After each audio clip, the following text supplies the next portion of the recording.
Hello, ladies and gentlemen. My name is Samson. I'm with Giltedge, Africa from 2006 to 2000 and now. I'm registered to guide in all 9 provinces of South Africa. But today we're going to stay in the Western Cape and particularly Kirstenbosch National Botanical Gardens. Kirstenbosch National Botanical Gardens is situated on the eastern slopes of Table Mountain.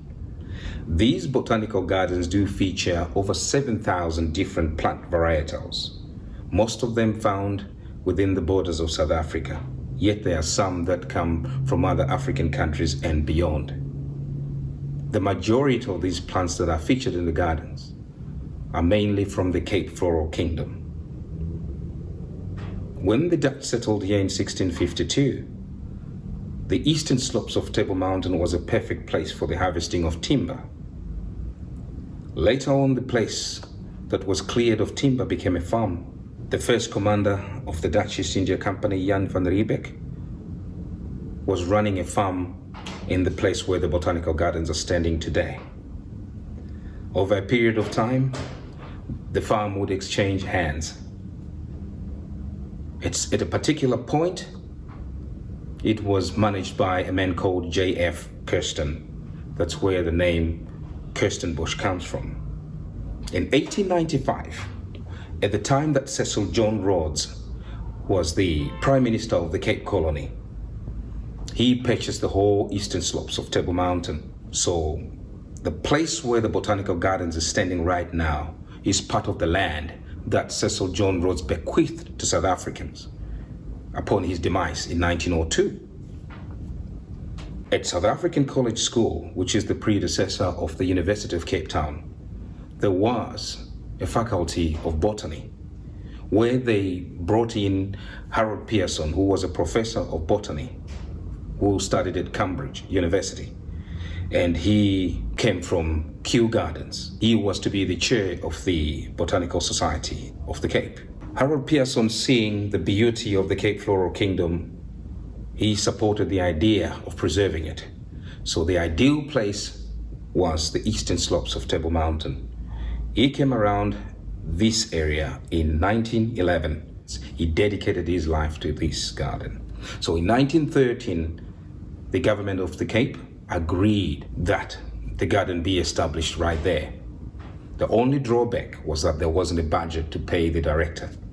Harold Pearson was keen to take the job with no remuneration. So he dedicated his whole life to this garden until he died. And we commemorate him by this place. Of course, this big tree lying above his resting place is an Atlas cedar, which was donated from Morocco. In these botanical gardens, you'll see there's so many trees that have got a black rectangle on them. They're put on every plant that's over 100 years old. Some were planted before the official opening of the gardens. Obviously, we're talking about a garden that's about 107 years old as we speak. There is a pepperbark tree that you see right here. It is used by the Zulu people for medicinal purposes. It was practically planted here by Nelson Rolihlahla Mandela because South Africa believes that Nelson Mandela was a healing tool to the country. That's why he had to plant this pepperbark tree. This site is actually where Harold Pearson declared that this will be the Botanical Gardens. So this is a very key area. Some botanists of South Africa put their heads together to create a special bird of paradise. In bloom, you will see the petals of this bird of paradise are more yellow, and it is called Mandela's Gold. It was to honor Nelson Mandela. In these botanical gardens, you'll find some interesting places other than other coffee shops, but Moyo, which hosts conferences, and some decadent African cuisines. Find them right here. A little further, you find the sculpture garden, where it features stone sculptures that are brought in from different parts of South Africa and Zimbabwe and beyond.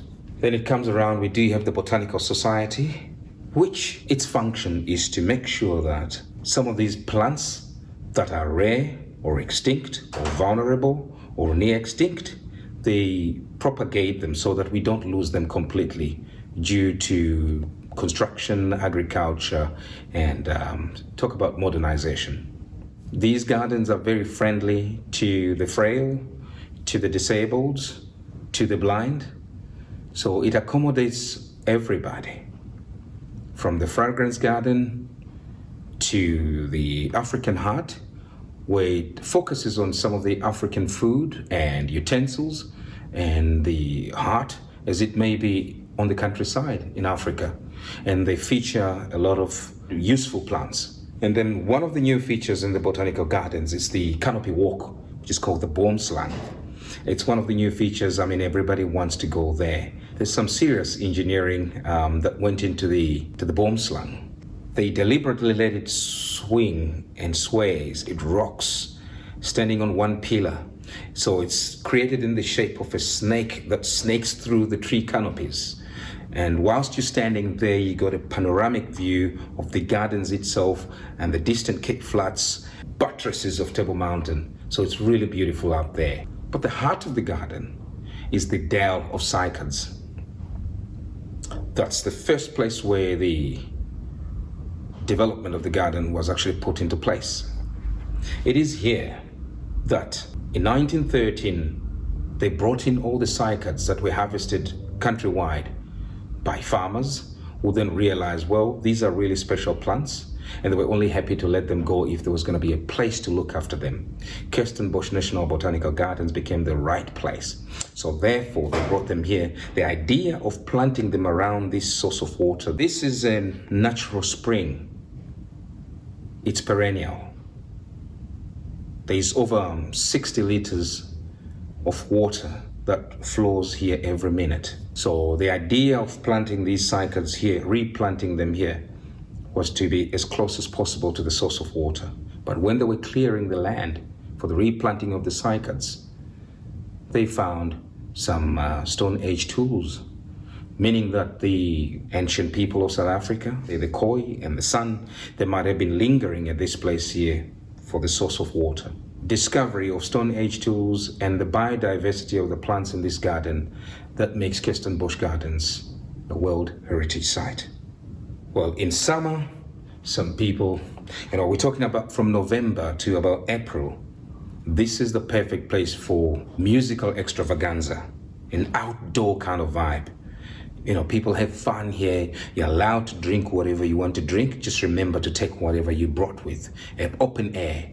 It's really amazing. Every weekend, kids are allowed, people are allowed to walk on the grass.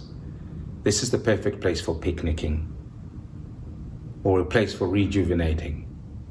The Botanical Gardens are about 528 hectares, and about 30 hectares of that are actually cultivated. Most of it is on the slopes of that mountain, and it's natural. It's truly amazing. This is the place to be. Thank you.